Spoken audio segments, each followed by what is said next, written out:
मेरे नीता से माइसे आए हमरो नहीं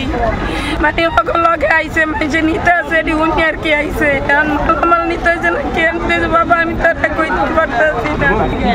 মের জামাই নাম হলো মোহাম্মদ হযরত আমার বাসা কোন আমি রাতে খবর পেয়ে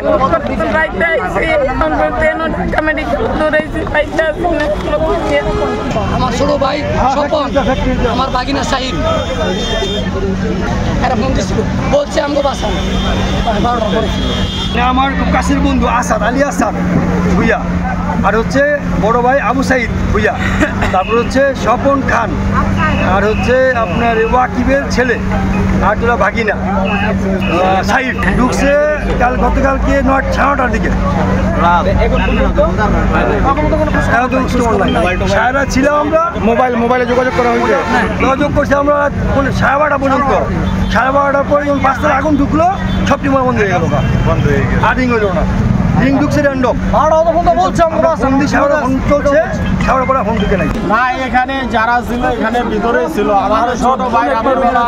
আমার ছোট ভাইয়ের রাত্রেবেলা ফোন দিয়েছে আমি ঢাকায় থাকি ওই থাকে বরপারে ওই সবার লোকের জন্ম দেখা গেছে 2-4 জনের লোকে আসছে আমার ছোট ভাই নাম হলো বাবু